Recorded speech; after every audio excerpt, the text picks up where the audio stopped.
What's up, everybody? It's Jordan, and welcome to the Sports Dude Hine Show. Today is August 6th, 2021. This video, I'm continuing my series of doing record predictions for each NFL team. I just finished doing a video of the Cincinnati Bengals, and this one happens to be Bengals actually their division rival in the Cleveland Browns. The Cleveland Browns had their first playoff win last season in nearly 2 decades last year, and somehow they even have a better roster this year than they did last year. Some of their additions in free agency in the draft, they got John Johnson, the safety from the Rams, and a really, really nice deal. They signed Jadaveon Clowney to a one-year contract to make their defensive line even better somehow. And they also drafted linebacker from Notre Dame, Jeremiah Owusu-Koramoah, and one of the best steals in the entire NFL draft. Koramoah, it was not even guaranteed he was going to be there with the Browns' first-round selection. They got him in the second round. So they have an improved roster compared to last season. And, on doing these videos, I always have, key additions and key departures. Looking at the Browns roster, in my opinion, they do not have any really departure that will really affect them during this season. None of their key players left or anything like that.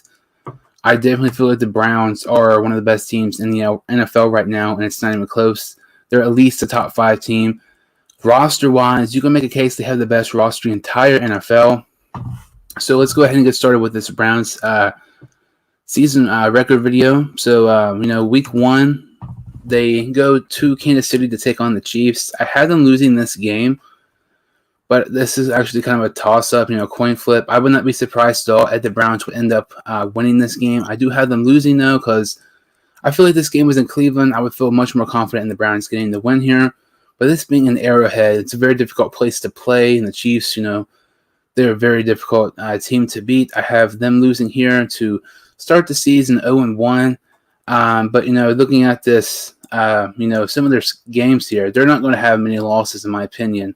This is one of their few losses they will have throughout the 2021 season. Week 2, they host the Houston Texans. There's not really much to say about this game. The Texans suck. They have the worst roster in the NFL. It's not even close. I'll be shocked if the Texans have more than 2 wins this season. Easy win here for the Cleveland Browns. Definitely their most easiest game on their schedule this year. Week 3, they host the Chicago Bears. And in my opinion, I think this is another somewhat easy game. The Bears have a nice defense, but their offense is just a major question mark. At this point, we could possibly see Justin Fields starting. I would still think it would be the best interest for Chicago to have Andy Dalton start a little bit, and then Justin Fields to start maybe around week 5 or week 6 or so. But I think this is definitely a win here for the Browns to go to 2-1 so far. Week 4, they go to Minnesota, and this is one of those games, every single NFL team, regardless of the best team in the NFL or, a team, who's going to lose quite a bit. There's always that one game where every single team loses, and it might not necessarily should lose. I feel that this could kind of be a scenario here in week 4. I'm really, really high on the Minnesota Vikings this year. I think they're going to be a playoff team. I think they're going to be arguably the most surprising team in the NFL this season. I have the Browns winning this game, but do not be shocked at all if the Vikings upset the Browns here in week 4. Especially being in Minnesota, you look at the Vikings roster. They definitely have a very, very underrated roster. They were phenomenal last season. And if it wasn't for their defense, which is just weird to say, because for the most part, Minnesota always has a really good defense.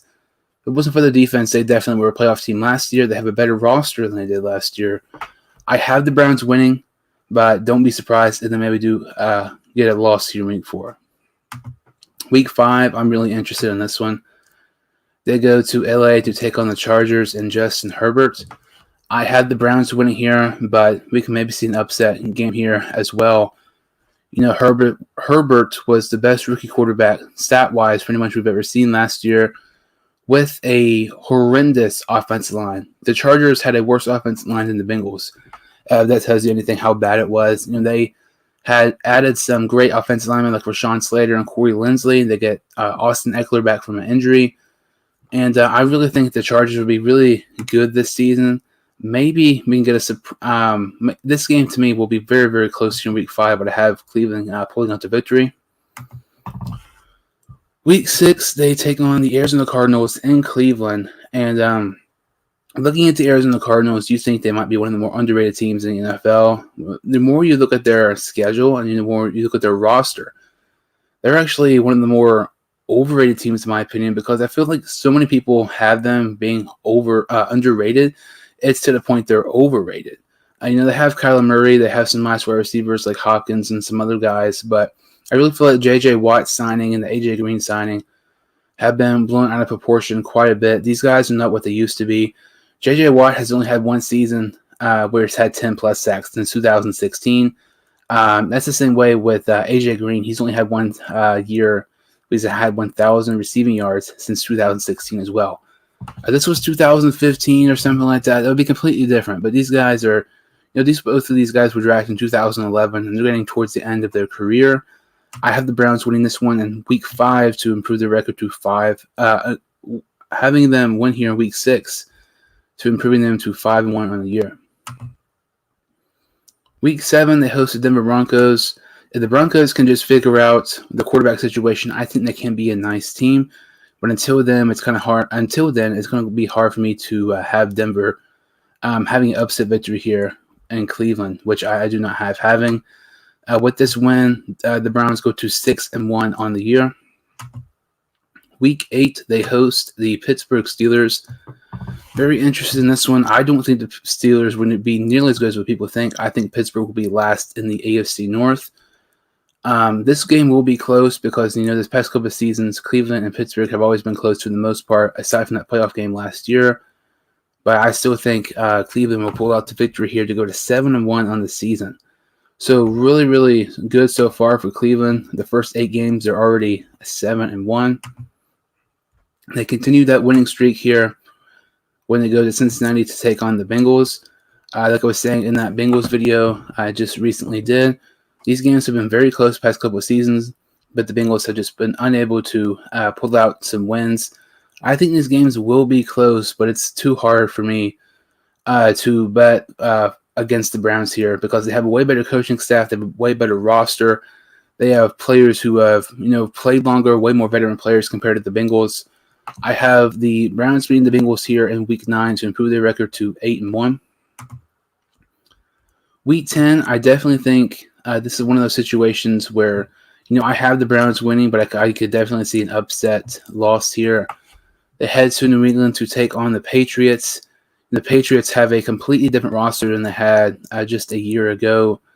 I would say at this point, Matt Jones will be starting. They have Hunter Henry. They have so many other guys they signed as well. This game will be very, very close. But I have Cleveland just barely pulling off the victory here in Week 10 to improve to 9-1. Week 11, they host the Detroit Lions. This is one of the more easier games on their schedule. The Lions do have a better roster than people think, but I still think they're one of the worst teams in the NFL. Give them a couple years, I think the Lions can be decent, but they really don't have anybody that really stands out, in my opinion. Easy win here for Cleveland, improves their record to 10-1. Week 12, they go to Baltimore to take on the Ravens. And, the Ravens, if you can stop the run against the Ravens, you will win. There's no really doubt about it. There's no really debate about it. I mean, if you stop the run against Baltimore, you're going to win. I feel like the Browns, with their defense, they are definitely capable of stopping the run. And I have the Browns winning here against the Ravens. And it's weird because, despite the Ravens not being quite as good last year as they have the past year or so, it's always still hard to beat Baltimore, even though you already know what they're going to do. They're going to run the ball down your throat. But Cleveland gets the victory here in Week 12 to improve to 11-1 so far. Week 13 is their bye week. So heading into their bye week, they are 11-1 on an 11-game win streak. That is phenomenal, and you really can't get much better than that if you're Cleveland. That is pretty much best case scenario for being a Cleveland Browns fan.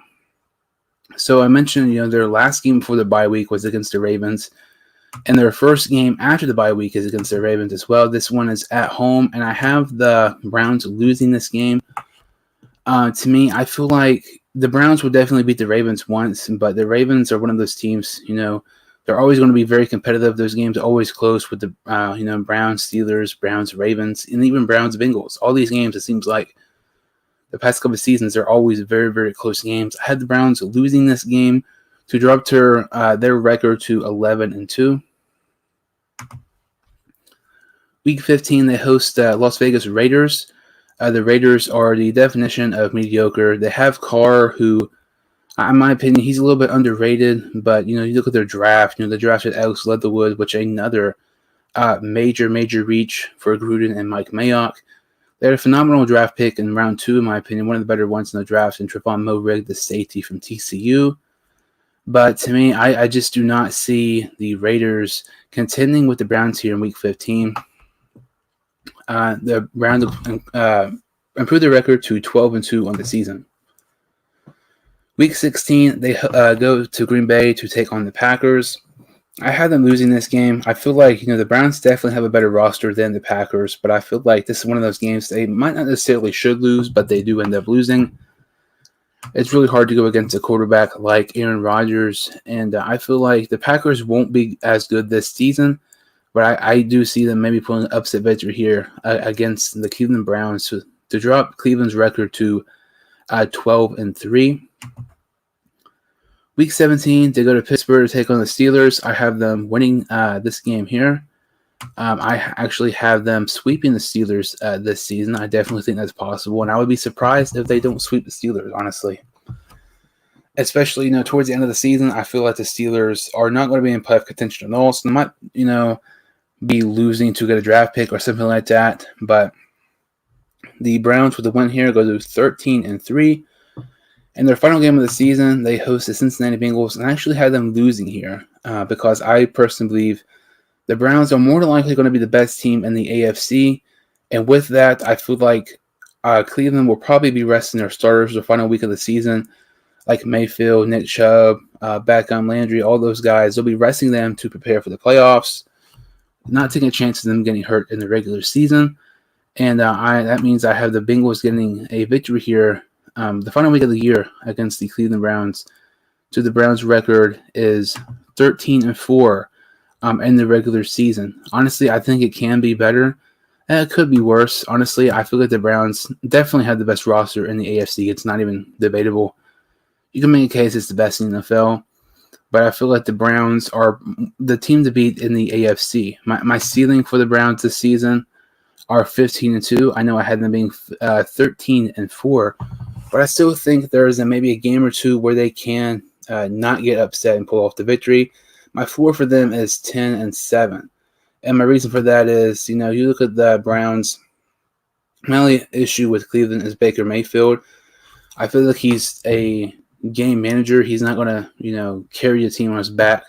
So, and look at the schedule. There are a couple games who I think is, a little bit hard. Like the Cardinals, the Vikings, the Patriots. And the AFC North is not an easy division by any means. But worst case scenario, I really feel like the Browns are a 10-win team. And that still really shows how good this Cleveland Browns team will be this season, how great their roster is. It's going to be very interesting to see how the Browns play this upcoming season. I will be shocked if the Cleveland Browns do not end up winning the AFC North. This is the Browns division for the taking. I don't see the Ravens, I don't see the Steelers, or even the Bengals even being remotely close to winning the AFC North. This is the Browns division this year, and it's not even close.